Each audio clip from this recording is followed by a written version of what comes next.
morning, Dan. Thank you very much. I think we're hoping for a judgment that will affirm the authority of Parliament in terms of holding the President to account. And in the current circumstances, we believe that that would necessitate there being a secret ballot when Parliament decides whether or not it retains any confidence in the President. As you've said earlier, it is to prevent intimidation of members of the majority party who may, through their own conscience, want to vote in order to remove the President from office. You know, recently with all the issues ending up in courts, people have been raising the potential of overreach by the judiciary into the legislative, being Parliament. How do you think the ConCourt will find the right balance and use the right language to encourage National Assembly to move in the direction of a secret ballot? I think that's a critical issue, is how the court frames its judgment today, however it decides at the end of the day.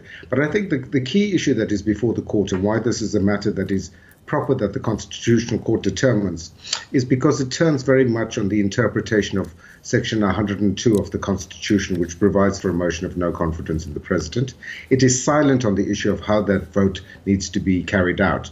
And the court is the ultimate interpreter of the Constitution, not Parliament, and therefore it is a proper that the court should make this determination. It would not be a question of judicial overreach, because it is in fact interpreting the Constitution itself, and that is a duty that we as South Africans have given to the court. The decision by the court, as we've heard, according to the UDM and other opposition parties, if it's in favour of a secret ballot, may assist some of the ANC MPs and other MPs who may fear intimidation to really vote in a different way, therefore supporting a motion of no confidence. But we've heard the ANC recently coming out very strongly to say they don't want and they don't expect their MPs to vote in favour of a motion of no confidence in the president of their own party. Indeed. I mean, I think we need to separate these two issues, Dan. The fact of there being a secret ballot is an important demonstration of Parliament's ability to independently hold the executive, and in this case, the President, to account. And whatever the outcome of that, the actual motion of no confidence, if and when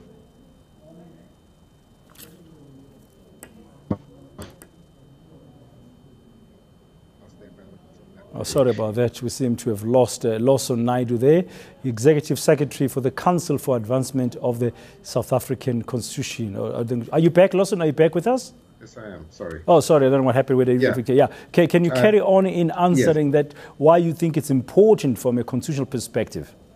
Well, as I was saying, I think the first part of it is need to separate the two issues, and it's important that the 400 members of Parliament have the opportunity to exercise their ballots in secret when the motion is before Parliament, so that they are able to exercise their conscience and act according to the dictates of their conscience and their oath of office. We need to separate that from the second issue, is the outcome of that ballot. If there is a secret ballot, and we will simply then have to accept the outcome of that ballot as an expression of the political will of the National Assembly.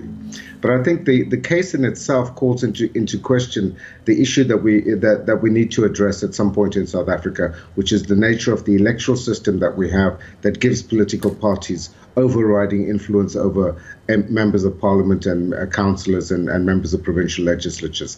That is a debate that I think we need to have in South Africa very, very urgently in order to enhance the levels of accountability in public life. So electoral reform and the whole issue of a secret ballot in Parliament is not about what's happening now. It's also about the future of making sure that we hold the executive to account and that MPs can vote freely. Thank you very much for those insights. toLawson Naidoo, Executive Secretary of the Council for the Advancement of the South African Constitution, or CASEC for short.